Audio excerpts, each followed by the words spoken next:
ప్రభుత్వ వైఫల్యాలను ప్రశ్నిస్తుంటే ఓర్వలేకపోతున్న కూటమి ప్రభుత్వం చివరికి విద్యార్థుల జీవితాలను కూడా నాశనం చేయడానికి వెనుకాడడం లేదని వైఎస్ఆర్సీపీ విద్యార్థి విభాగం విశాఖ జిల్లా అధ్యక్షుడు కొండారెడ్డి మీద అక్రమంగా డ్రగ్స్ కేసు పెట్టి వేధించడమే దానికి ఉదాహరణ అని కేకే రాజు గుడివాడ అమర్నాథ్ స్పష్టం చేశారు.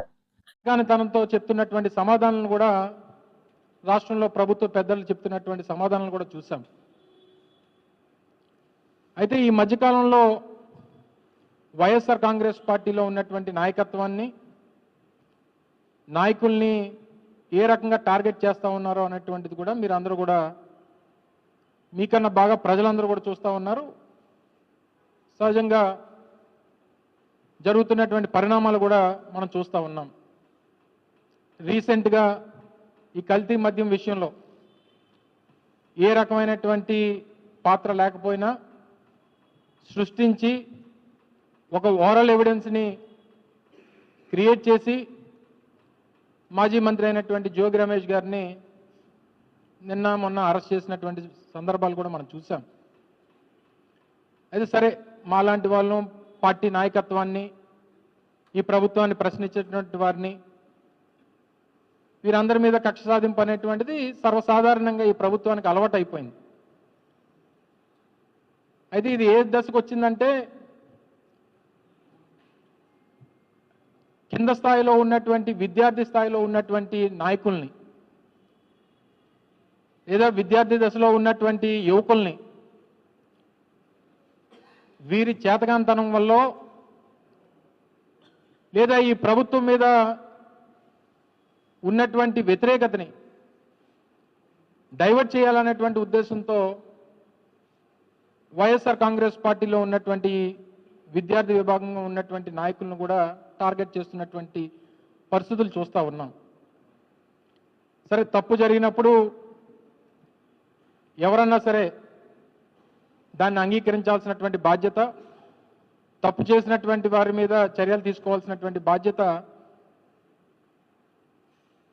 అది ఏ పార్టీ కన్నా ఎవరికన్నా అది అవసరం. అది ఆ పార్టీ తాలూకా విధానం కూడా. అయితే నిన్న మొన్న విశాఖపట్నంలో జరిగినటువంటి ఒక కేసు మనందరం కూడా చూసాం. మా వైఎస్ఆర్సీపీ విద్యార్థి విభాగానికి సంబంధించినటువంటి కొండారెడ్డి మరో ఇద్దరు యువకులు మీద పెట్టినటువంటి ఒక కేసు. సహజంగా ఆ రోజు వచ్చినటువంటి వార్తలు కథనాలు అన్నీ చూసిన తర్వాత ఒకందుకు వాస్తవమేనేమో ఇది పెట్టినటువంటి కేసు కానీ లేదా వస్తున్నటువంటి వార్తలు కానీ నిజంగా ఇన్వాల్వ్ అయి ఉన్నారేమో అనేటువంటి అభిప్రాయం మాకు కూడా కలిగింది. ఏ రకంగా దీని మీద స్పందించాలి, వాస్తవాలన్నీ కూడా మనం తెలుసుకోవాలి అనేటువంటి ఉద్దేశంతో మేము కూడా వేచి ఉన్నాం. తీరా వారి తల్లిదండ్రులు కొండారెడ్డి అనేటువంటి వైఎస్ఆర్ కాంగ్రెస్ పార్టీ యువజన విభాగాన్ని మన విద్యార్థి విభాగానికి సంబంధించినటువంటి ఈ యువకుడు వారి తల్లిదండ్రులని వారి కుటుంబ సభ్యులు ఈరోజు కలిసినప్పుడు కొన్ని వాస్తవాలు అనేటువంటివి బయటకు వచ్చినాయి. ఇది వారి తండ్రి గారు పేరన్న సూర్యనారాయణ రెడ్డి గారు, వారి తండ్రి గారు సూర్యనారాయణ రెడ్డి గారు, అలాగే వారి కుటుంబ సభ్యులు కొంతమంది కొండారెడ్డిని కలిసినప్పుడు చాలా క్లియర్గా అబ్బాయి చెప్పేది ఏంటంటే, మీరు ఏ టెస్ట్ పెట్టినా, మీరు ఏ లై డిటెక్టర్ టెస్ట్ పెడతారో లేకపోతే ఇంకో టెస్ట్ పెడతారో, ఏది పెట్టినా సరే నేను సిద్ధంగా ఉన్నాను, నేను ఏ తప్పు చేయలేదు అనేటువంటిది ఆ యువకుడు చెప్తా ఉన్నాడు. తీరా దీని మీద వచ్చినటువంటి అనుమానాలు ఏంటంటే, ఈ కేసు ఏమో 2వ తారీఖు సాయంత్రం 4:30 నుంచి 6 గంటల మధ్యలో కేసు రిజిస్టర్ చేసినట్టుగా ఈ మధ్యవర్తుల రిపోర్ట్ ఏదైతే విఆర్ఓలతోనే వాళ్ళతోనే పెట్టినటువంటి రిపోర్ట్ ఏదైతే ఉందో ఇది 2వ తారీఖు సాయంత్రం 4:30కి పెట్టినటువంటి ఇవన్నీ కూడా ఒకసారి పరిశీలించిన తర్వాత వారు చెప్పినటువంటి కొన్ని విషయాలు చూసిన తర్వాత కొంత ఆశ్చర్యం కలిగించింది. 4:30కి ముగ్గురిని పట్టుకున్నామని చెప్పి ఎఫ్ఐఆర్ చెప్తుంది. 5:45కి వాళ్ళని అదుపులో తీసుకున్నామని చెప్తుంది. ఈ విఆర్ఓలు వీళ్ళందరి సమక్షంలో మధ్యవర్తులు రిపోర్ట్ రాసింది సాయంత్రం 4:30కి 2వ తారీఖు చేశామని చెప్పి ఈ వారిచ్చినటువంటి పోలీస్ రిపోర్ట్ చెప్తా ఉంది. తీరా అబ్బాయినేమో అరెస్ట్ చేసింది 2వ తారీఖు ఉదయం 7:15కి 7:10 సబ్జెక్టు కరెక్షన్ కరెక్ట్గా అయితే 7:10 మన జైబేరి జంక్షన్ దగ్గర కిన్నెరా కామేశ్వరి ఈ థియేటర్స్ ఏవైతే ఉన్నాయో ఆ పక్కన ఉన్నటువంటి జైబేరి ఆటోమోటివ్ పక్కన 7:10 అబ్బాయిని టాస్క్ ఫోర్స్ పోలీసులు అదుపులో తీసుకున్నారు. ఒకసారి దానికి సంబంధించినటువంటి వీడియో కూడా దయచేసి మీరు అందరూ కూడా చూడాలి.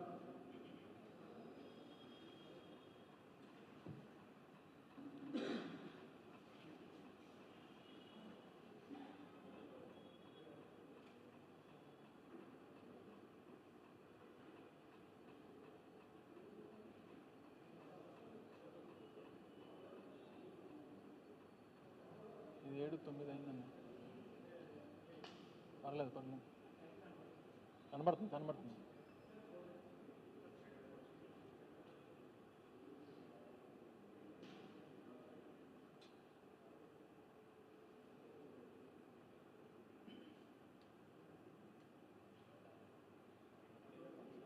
ఇది ఆ కుర్రాడు. ఇది కరెక్ట్గా ఉదయం 7:10 ఇది కరెక్ట్గా ఆ వైట్ కలర్ ఓలా బైక్ మీద ఉన్నటువంటి వ్యక్తి కొండారెడ్డి. ఆ చుట్టుపక్కల ఉన్నటువంటి వారు అందరూ కూడా టాస్క్ ఫోర్స్ పోలీసులు. ఆ టాస్క్ ఫోర్స్ పోలీసు కూడా అబ్బాయి మీద చేయి చేసుకున్నటువంటి విజువల్స్ కూడా కనబడుతున్నాయి. కొంతమంది వెనకాతల మాస్కులు పెట్టుకొని వచ్చారు. సరే ప్రాబ్లీ పోలీస్ అయి ఉండొచ్చు, ఎవరు యూనిఫామ్స్లో లేరు. దగ్గర 14 మంది వచ్చారు అనుకుంటా. ఎన్ని బైకులు వచ్చాయి మొత్తం? 1 2 3 4 5 7 బైకులు వచ్చాయి మొత్తం. 14 మంది టాస్క్ ఫోర్స్ పోలీసు 7:10 ఇది 7:10 నుంచి జరుగుతున్నటువంటి సీక్వెన్స్ ఇదంతా కూడా.